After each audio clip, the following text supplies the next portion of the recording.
महाभारत आदि पर्व 9वां अध्याय।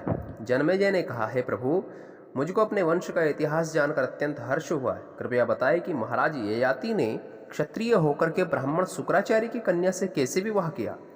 वैशंपायन बोले, राजन, महाराज ययाति की एक पत्नी शुक्राचार्य की पुत्री देवयानी थी तथा दूसरी असुरों के राजा वृषपर्वा की कन्या शर्मिष्ठा थी। शुक्राचार्य संजीवनी विद्या जानते थे। एक बार देवगुरु बृहस्पति अपने ज्येष्ठ पुत्र कच को उनके पास संजीवनी विद्या सीखने के लिए भेजा है। कच इस विद्या को सीखने के लिए हजारों वर्षों तक गुरु शुक्राचार्य के पास रहे। जब यह रहस्य दैत्यों को पता चला तो उन लोगों ने कच को मार डालना चाहा, और अचानक एक दिन जब कच गायों को चरा रहा था तो दैत्यों ने उसे मारकर उसके मांस को भेड़ियों को खिला दिया। शाम को जब कच के ना लौटने पर देवयानी को बड़ी चिंता हुई। उसने शुक्राचार्य से कहा, पिताजी, संध्या बंदन हो गई है, लेकिन अभी तक कच घर वापस नहीं लौटा।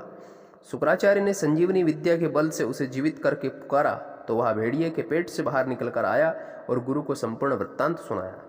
इस तरह शुक्राचार्य ने कच के जीवन की कई बार रक्षा की। एक बार असुरों ने उसे जलाकर और फिर उसकी राख गुरु शुक्राचार्य को शराब में घोलकर पिला दी। जब शाम को कच नहीं लौटा तो देवयानी ने फिर शुक्राचार्य से कहा, पिताजी, कच आज फिर नहीं लौटा, मैं उसके बिना जीवित नहीं रह सकती।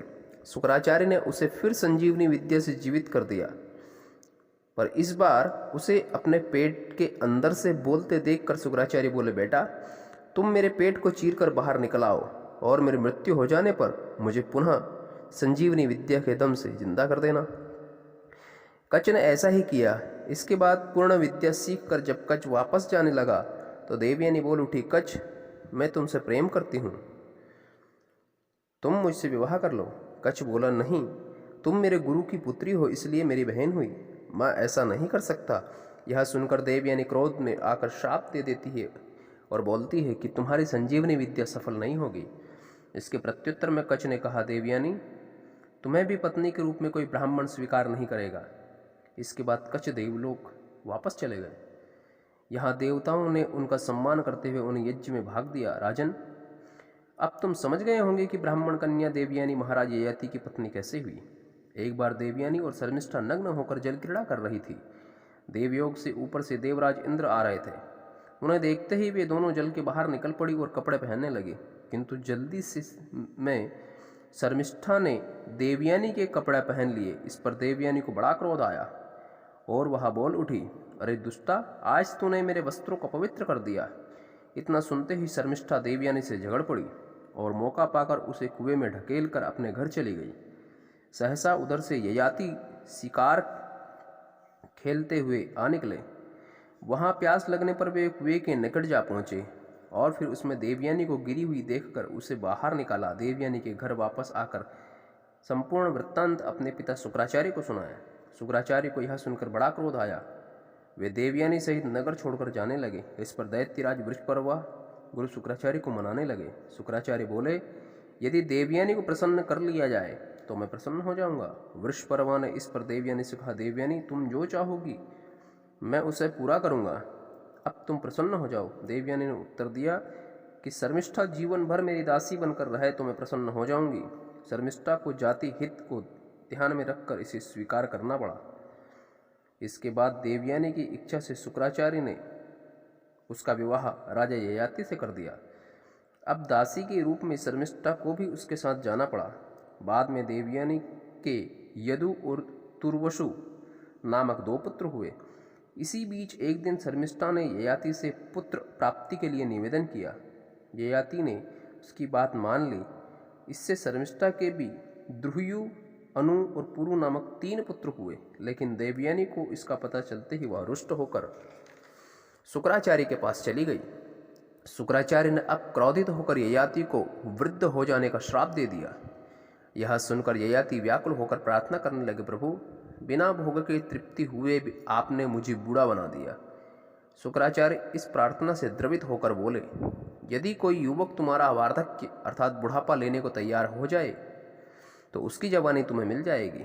बाद में उसकी जवानी तुम उसे वापस भी कर सकते हो। राजा ययाति यह सुनकर घर लौटे। फिर देवयानी के पुत्रों को बुलाकर उनको सारी कथा कह सुनाई, किंतु उनमें से कोई भी उनका बुढ़ापा लेने को तैयार ना हुआ। इसके बाद उन्होंने शर्मिष्ठा के तीनों पुत्रों को बुलाकर अपनी इच्छा व्यक्त की। उसके भी ज्येष्ठ और मझले दोनों पुत्रों ने उनके मनोरथ को पूरा करने से इनकार कर दिया, अर्थात उनकी जवानी देकर बुढ़ापा लेने से इनकार कर दिया। केवल छोटा पुत्र इसके लिए तैयार हुआ। महाराज ययाति ने अब उससे जवानी लेकर 1 सहस्र वर्ष तक भोग किया। फिर पुत्र को उसकी युवावस्था वापस कर तप करने चले गए। इतना सुनने के बाद जन्मेजय ने कहा, हे देव, अब मैं पुरु वंश में जितने यशस्वी राजा हुए उनका वर्णन सुनना चाहता हूँ। वैशंपायन ने कहा, राजा ययाति के यदु नामक पुत्र से यदुवंश, पुरुष जन्मेजय उनसे प्राचीनवान के वंश में आगे चलकर इलीन नामक राजा हुए। इलीन से महाराज दुष्यंत हुए, जिनकी शकुंतला नामक पत्नी से चक्रवर्ती सम्राट भरत उत्पन्न हुए। इन्हीं के वंश में आगे चलकर महाराज शांतनु हुए। शांतनु से भीष्म हुए। शांतनु की दूसरी पत्नी से विचित्रवीर्य और चित्रांगद 2 पुत्र प्राप्त हुए। चित्रांगद बचपन में गंधर्वों से युद्ध में मारे गए और विचित्रवीर्य राजा बने। विचित्रवीर्य की 2 रानियां थीं, अंबिका और अंबालिका। लेकिन विचित्रवीर्य क्षय रोग, जिसको टीबी कहते हैं अंग्रेजी में, क्षय रोग से पीड़ित थे, इसलिए वे निसंतान ही मर गए।